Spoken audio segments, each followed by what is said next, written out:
መከበር ከፈለክ እግዚአብሔርን ፍራ። ለክብርህ ጠበቃ አታቁም፣ አትከላከል። ዝም ብለህ እግዚአብሔርን ፍራ። እግዚአብሔር ራሱ ያከብርሃል፣ ከፍ ያደርግሃል። ሰዎች ጉድጓድ ቆፍረው ተራራውን ይናዱብህ፣ እግዚአብሔር ተራራው ጫፍ ላይ አቁሞ ከፍ ብለህ እንድትታይ ያደርጋል። እግዚአብሔር ይሄን ያደርጋል። የልብ ደስታ እግዚአብሔር መፍራት። ከዚያስ ምን አለ ሲራክ? ለፈራሄ እግዚአብሔር እይመጽኦ እኩይ። እግዚአብሔርን የሚፈራ ሰው በዘመኑ መከራ አይመጣበትም። መጽሐፈ ሲራክ ምዕራፍ 36 ቁጥር 1 ላይ እግዚአብሔርን የሚፈራ ሰው ክፉ ዘመኖችን ያመልጣል።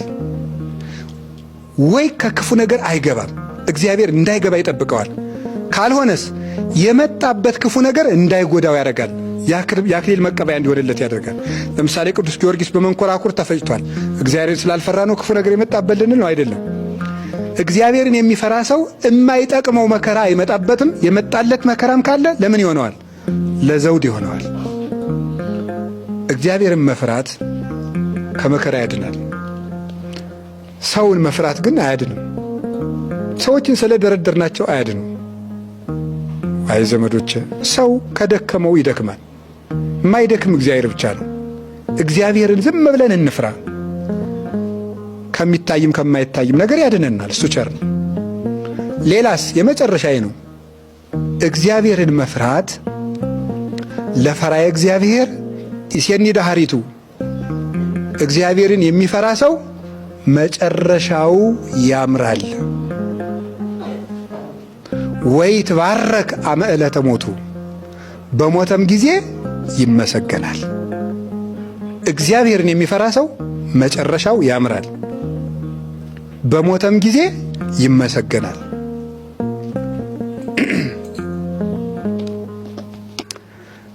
እንደ ኢዮብ ይላል ተርጓሚያችን፣ እንደ ዳዊት ይላል።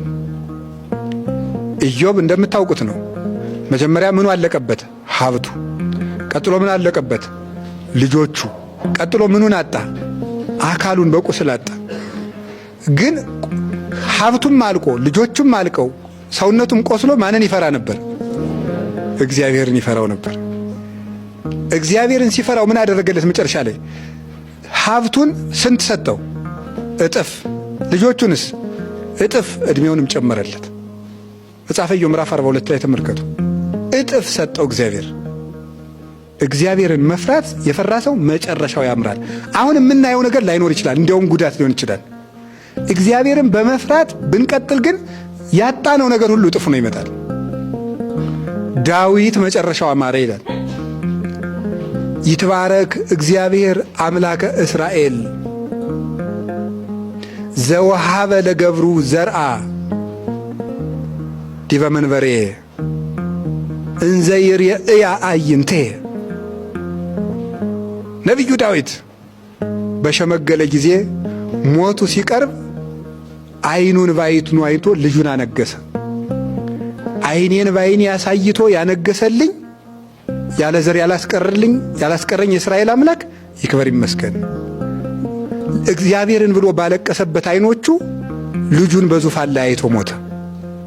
እግዚአብሔርን የሚፈራ ሰው ዓይኑ ደግ ነገር አይቶ ይሞታል። ዓይናችን ክፉ ሳያሳይ ይግደለን መድኃኔዓለም። እግዚአብሔርን መፍራት መጨረሻችንን ያሳምራል። እግዚአብሔርን አለመፍራት ለጊዜው ሊያስጨበጭብልን ይችላል፣ ሊያስወድሰን ይችላል፣ ወዳጅ ልናበዛበት እንችላለን፣ ሙቆን ደምቆን ልንኖርበት እንችላለን፣ ከፍ ባሉ ሰዎች ዘንድ ወዳጅነት ልናተርፍ እንችላለን። እግዚአብሔርን ሸውደን ያገኘነው ነገር ግን አንኮታክቶ ገደል ይጥላል። እርግጠኛ ሆኜንም ነግራችሁ እግዚአብሔር አይታለልም፣ ሰው አይደለም። እግዚአብሔርን መፍራት በጨካኝ ንጉሥ ፊት በክብርና በሞገስ ያቆማል። በጨካኝ ንጉሥ ፊት እንኳን ቢሆን፣ በአውሬ ፊት እንኳን ቢሆን ሞገስ ይሰጣል። እግዚአብሔርን መፍራት በአውሬ ፊት እንኳን ቢሆን። የልብ ደስታ ከየት ይገኛል ንገሩኝ?